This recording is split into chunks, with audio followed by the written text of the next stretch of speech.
You guys are like lagging.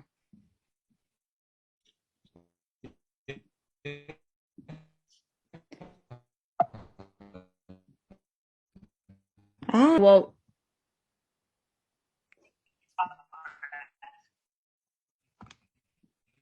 okay. So basically, my topic is social justice about sexual assault. And what I want you guys to focus on is basically telling me what you guys think I'm missing on my project, and if like some things don't like make sense. Does that make sense? Yes? Okay. So what the topics that we will be covering in my presentation is gonna be what is sexual assault and consent. And then Andrea's gonna talk about what laws of sexual assault we have in Rhode Island. And then we're also gonna talk about how that law has failed us when it comes to like sexual assault themes. So my first slide shows what is sexual assault. In the definition was any non-consensual sexual act, even when the victim lacks capacity to consent. For example, like when somebody is under the influence, or they have any when someone's like under the influence, whether it be the predator or the victim. Wait, what? That makes no sense. Sorry, I'm nervous. Wait. I said when someone is under the influence of any source and they don't stop the predator, they still lack capacity of consent because they are under the influence. Like for example, if you're like tipsy or something, or you're drunk and you like let them gesture with consent because like you're not like right in your head. And then I said when someone is threatened or they feel threatened and they feel like they can't speak, that is considered lack of capacity. That is considered lack capacity of consent because they might be afraid of the predator or if, like he might do something else.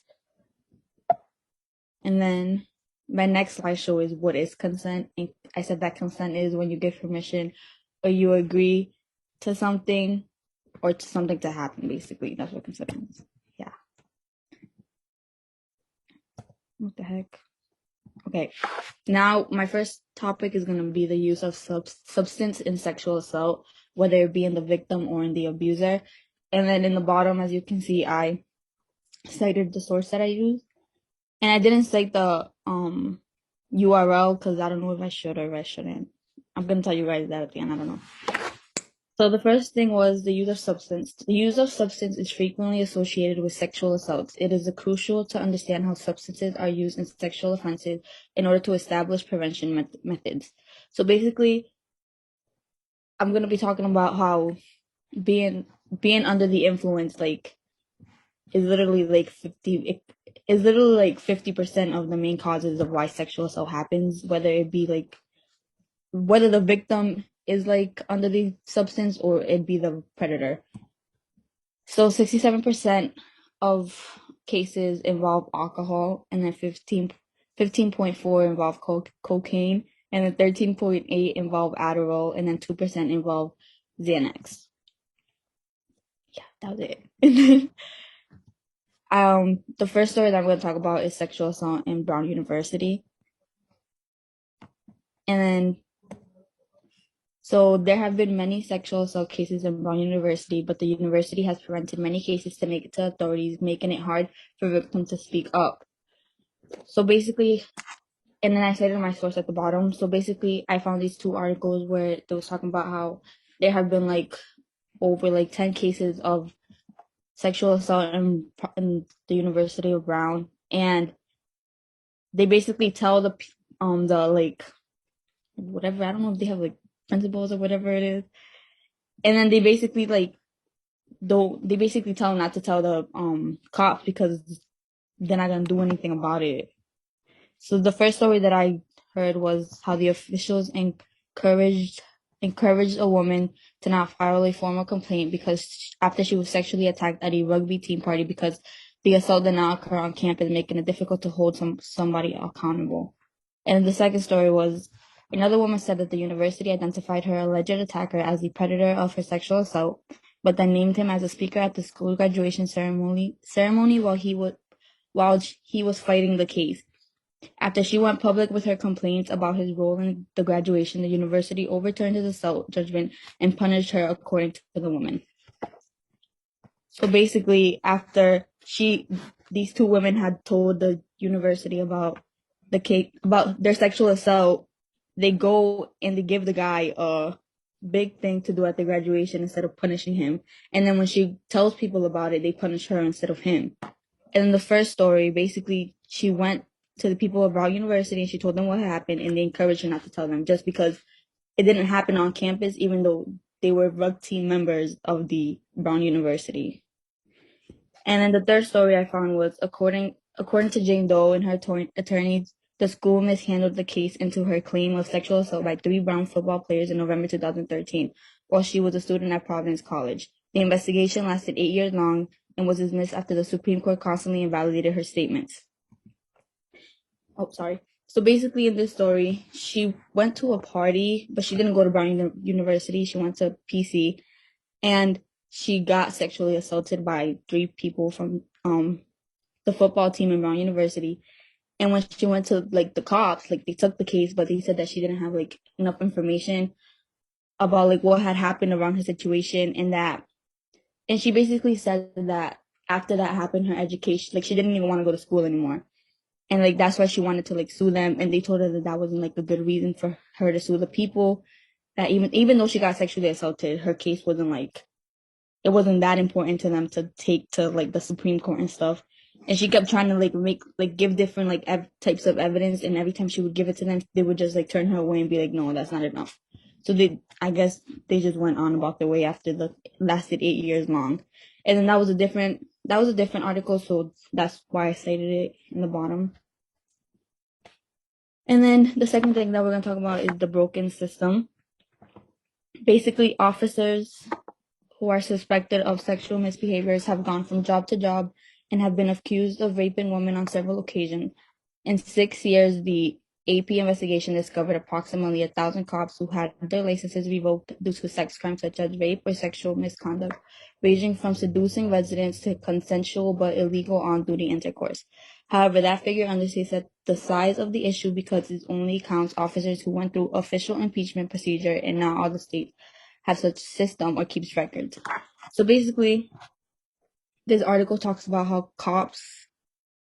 they have found cops who have been like sexually harassing like either people that work with them or like people in the community, and then they either get reported and they just get fired from their job, but then after they get fired they can go to like a different police department after being like filed for sexual assault. And it talks here about the reason that they're able to jump from job to job is because they don't get like, a lot of the police departments don't do background checks. They just hire people. If you have like a degree in like, and the police like they just hire you. They don't even check your background information. And then I wrote that some states are notified when officers have committed misconduct, but some states aren't. During 2009 and 2014 in Pennsylvania, the state office in charge of police certification recorded only 20 revocations, none of which were sex-related offense or misconduct. In those 6 years, Florida that certified 2,125 cops, including 162 for sex-related offenses.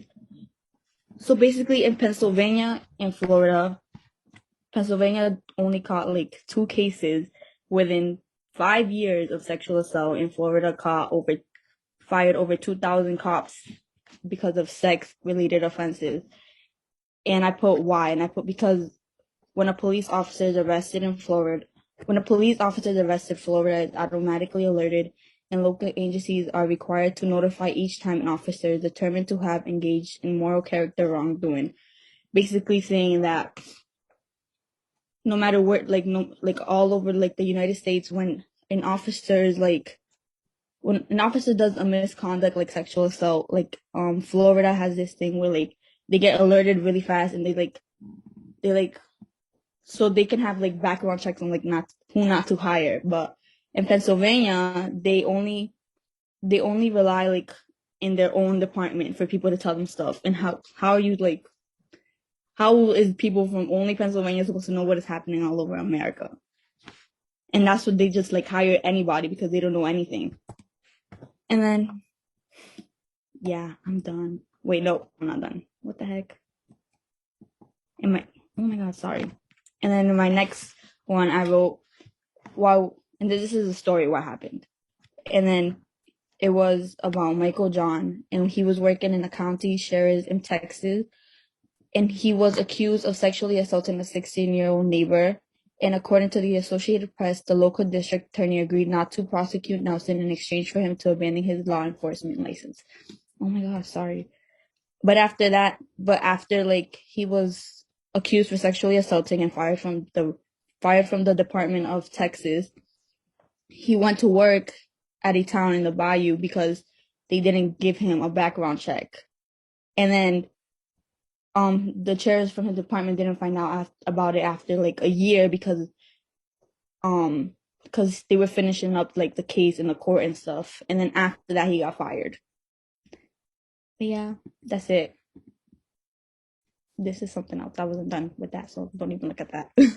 So basically what I wanted you guys to focus on was if I was missing any important information of stuff that I should be talking about when it comes to sexual assault, or if some of my information just didn't make any sense and everything seemed out of place. Okay, so for the most part, everything made complete sense to me. But for constructive feedback, I would say you should be more engaging in your presentation so that your audience is more involved in what you're saying, so that they don't get distracted. For the good parts of your presentation, uh, I like the font. It's very bold. It's very legible. It's very visible to the people looking at your presentation, and the background really brings out the text. The cases that you used in your presentation are very relevant and they relate to your topic. Yeah. And one thing you should also add is you should add more pictures to your slideshow because there's nothing really catching my eye in the slideshow besides the text. Like I'm reading, and also when you're presenting, for the most part, you were reading the text instead of like presenting what you were supposed to present. So I was just basically what you did, I could have done it by myself. I could just basically just read the slideshow. So there's really no need for you to present if you're gonna just read the slideshow. The shade. I mean, it's a constructive feedback. So I feel like you should be more engaging and explain your presentation more. But besides all that, it's a really good presentation. It's 8 out of 10 for me. Okay, thank you. Yeah, bro.